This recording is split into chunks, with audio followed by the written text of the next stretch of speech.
कैलाशपति पाप बहुत होइए जग में,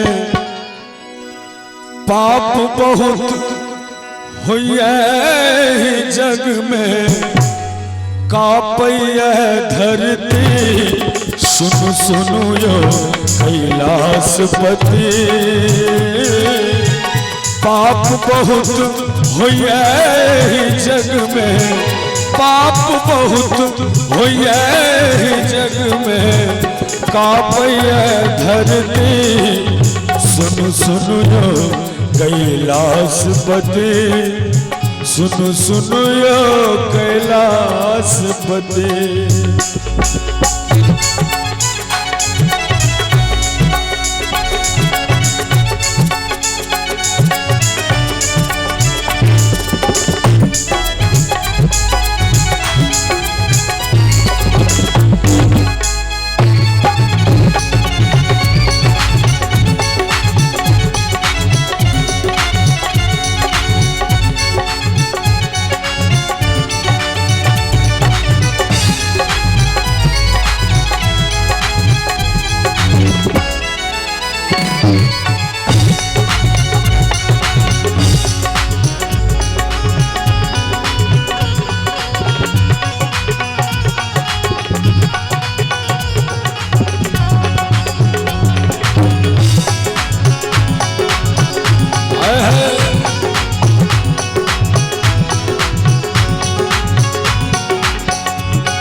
धर्मक नाम एको नहीं जग में, पापक अछि विरोधी यो बाबा।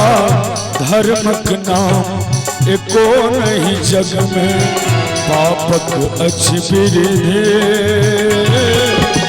धर्मक नाम एकेटा शिव शंकर, धर्मक नाम एकेटा शिव शंकर।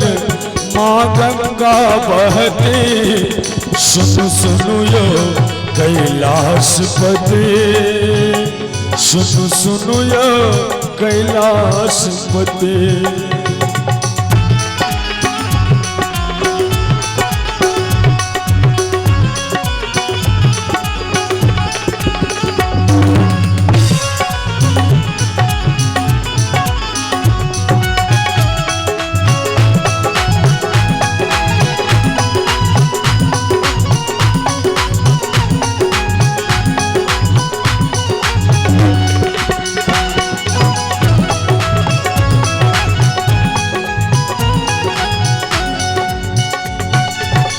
कामक काम अन्याय मचल अछि, जोतल खेत पर दी यो बाबा।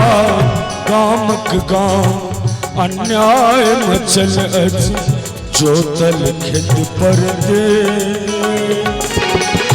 हाहाकार मचल भारत में, हाहाकार मचल भारत में, गाय कहाँ चरती सुनु सुनु यो कैलाशपति, सुनु सुनु यो कैलाशपति।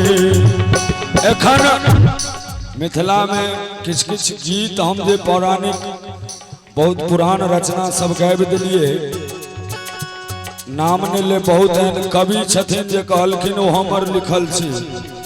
तैं गीत के हम ऊपर केलौं तो में लिख दिलिए हम भनहि विद्यापति सुनु हे मनाइन, सुनु माता पार्वती यो बाबा। भनहि विद्यापति सुनु हे मनाइन, सुनु माता पार्वती।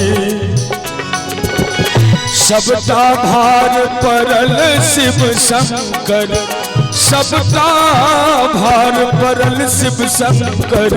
भार कतक सहती सुनु सुनु यो कैलाशपति।